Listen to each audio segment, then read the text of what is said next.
What's aura and why do you lack it? Well, to me, aura is all about having a certain presence about you.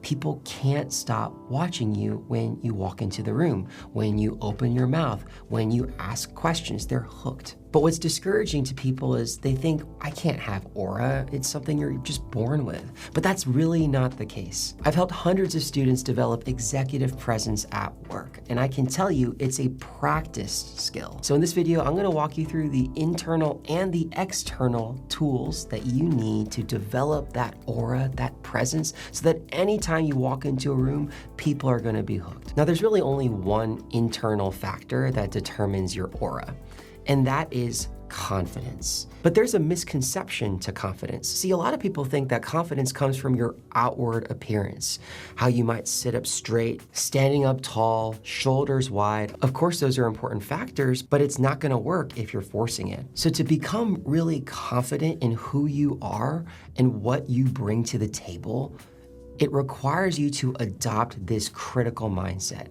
Confidence is really the internal belief that everything will be all good. No matter what happens, no matter how you present, no matter what may go wrong, everything will be all good. Now, it might be hard to adopt that mindset, but there are some tactical things that you can do to internalize that confidence for yourself every single day. I'll give you 3. The first thing that I do is I have a very clear understanding of what success looks like. This is one of the core principles from the book, The 7 Habits of Highly Effective People.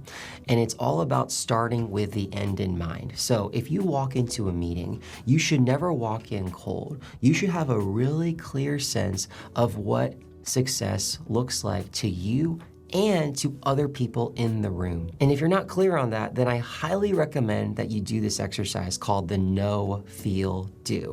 This means that you're clear about 1, what do you want the audience to know by the end of your interaction with them? 2 is how do you want them to feel by the end of your interaction with them? And 3 is what would you like them to do by the end of your interaction with them? You will just write out 3 short sentences before you go into your next meeting, and you want to really understand what do you want them to know, feel, and do in a way that gets them to thank you for speaking with them. When you feel like you have so much value to give, it's literally like you're giving a gift to people every time you speak, then you're going to internalize that confidence because you speaking is not a burden on them. You speaking is rather a privilege for them. Now, the second thing that you want to do is to take that know, feel, do, and I want you to close your eyes and come up with what I call a grounding visual. Grounding visuals are very analogous to the sports world, where you visualize what success looks like and it increases your probability of that outcome becoming true. Let me explain how I practiced this. At the age of 18, I represented the United States on the U.S. junior men's table tennis team, where I traveled across the world to places like Korea, China, Canada to compete on the global stage. And as I excelled to this level, I learned from many coaches and sports psychiatrists that the key before any major event is to always practice closing your eyes about a few minutes before the main event and to visualize the final point that I would win to secure the match. And oftentimes, I would visualize exactly how they would be moving, exactly how I would be reacting, blocking their shots, attacking with my forehand, and I would just feel the ball go across, them not being able to grab it, and then me elated, celebrating. And these feelings just brought out within me this internal belief that I could do it because I saw it. And when you have this belief, it really helps you stay grounded towards success. Neuroimaging studies show that visually imagining experiences light up the same neural pathways as physically doing them, which is very akin to like rehearsing in your head. Now, the third key step is to get really clear on your top strengths. When you're more aware of these, you can surface them more naturally in conversations and feel like you're bringing a lot of value to the table. Now, the 2 ways that I like to find these strengths or one, just some self-reflection. Like, what are the top 5 words that come to mind when you think of the value that you bring in any conversation? For me, I would say that I have a great smile. I think I do, and I'm not afraid to say it. I'd also say that I'm naturally quite inquisitive. Another thing I know about myself is that I have relenting drive. I know that no matter what task you throw at me, if I'm determined to do it, I will figure out a way to get it done. But then you can do external validation as well. I like to ask 10 of my closest former colleagues or current colleagues, and I ask them over email to respond in a few sentences to each of these questions. Number 1, what's the one thing that I excel in better than most people you've encountered?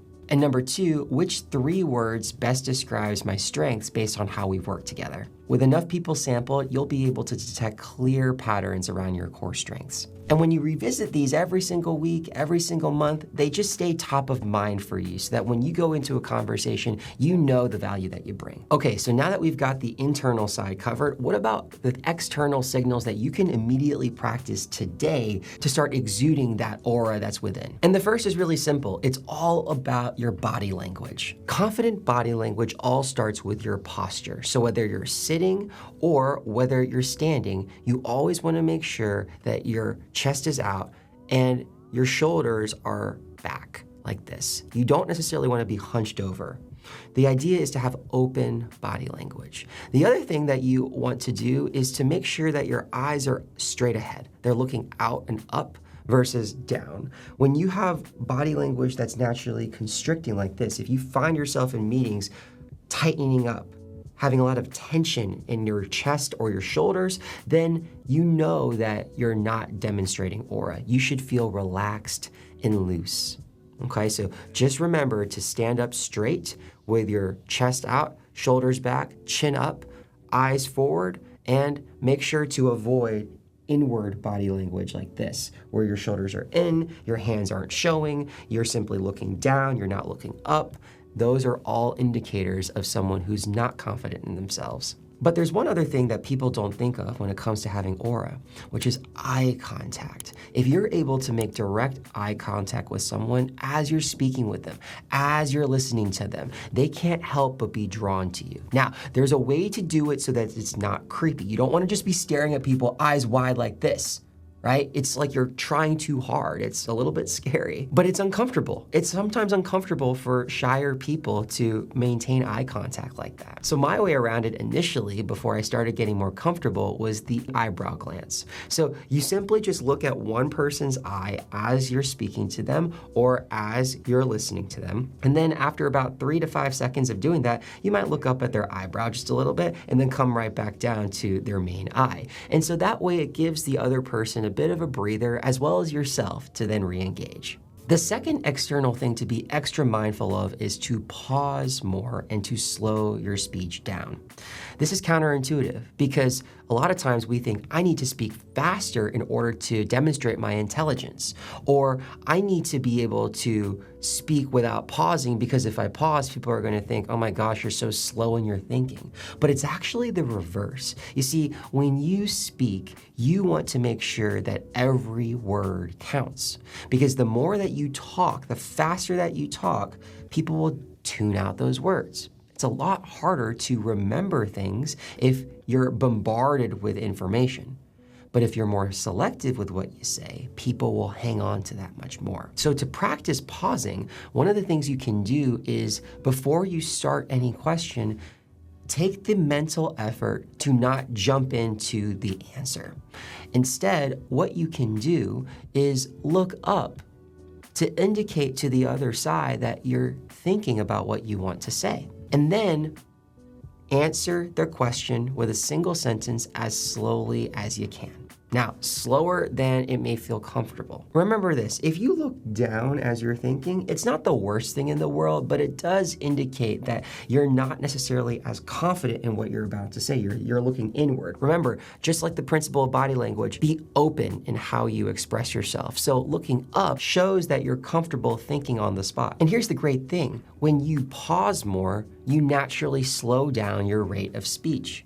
So even just by pausing in the beginning, you will dictate the pace that you speak with throughout. Now, most people tend to talk at a rate of around 150 words per minute, but what I would recommend is that you try to record yourself and then you can transcribe yourself in about a 2-minute or 1-minute span and count how many words that you actually say. Typically, I recommend starting off at a rate of 120 words per minute for a slower, more methodical pace.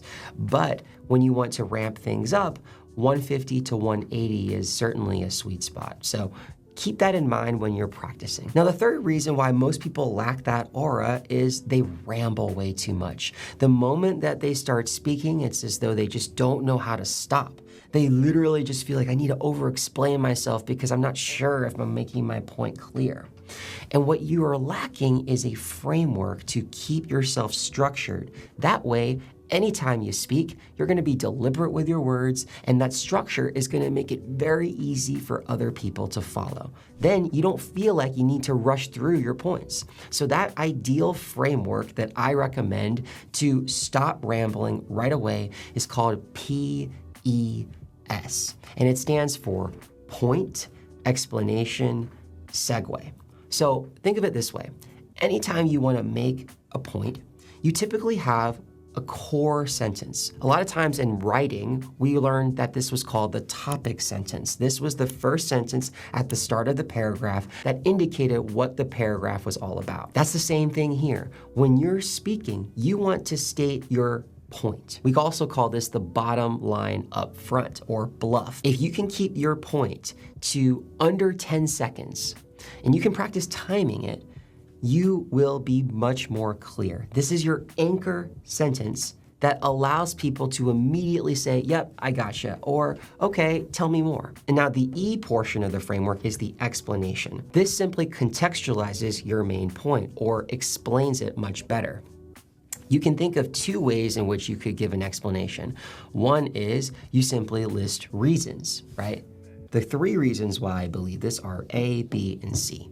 Or a great explanation can be an example, like a mini story or even a data point. But the key thing to remember is to not spend more than 30 to 45 seconds on your explanation. In the moment, it's sometimes really hard to get a natural feel for how long 30 to 45 seconds might be when you're speaking. So that's why I strongly recommend that you practice on your own, recording yourself, speaking about any topic you like, using P and E in your answers. And if you want more practice, make sure to check out the Impromptu Speakers Academy below, the link's in the description. This is my main program where I help people become much more fluid, articulate speakers when they don't feel prepared. And the final part of the framework is the S. The S stands for segue, and this simply means that you're either recapping your point or you're asking a question to someone else. Now, if you're recapping your point, you could simply repeat the first point, or you could provide just a bit of a broader takeaway. Or if you want to ask a question, you might ask an open-ended question. Open-ended questions usually are questions that start with the words what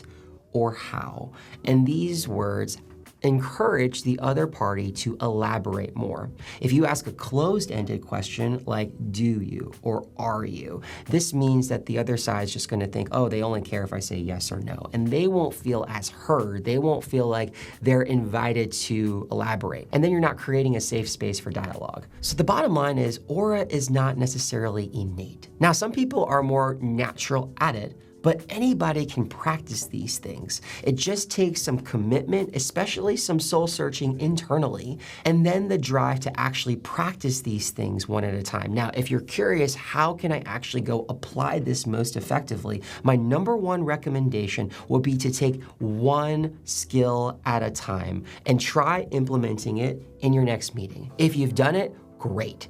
And then in your next meeting after that, try another skill at a time, but don't try to do all of these at once. It will just overwhelm you. So if you found this helpful, again, the Impromptu Speakers Academy is where you can get a lot more practice at this. And I love working with students like you who want to improve your presence and your executive communication skills. And if you want to get more content on how to speak really articulately on the spot, make sure to check out this video right here. I'll see you in the next one.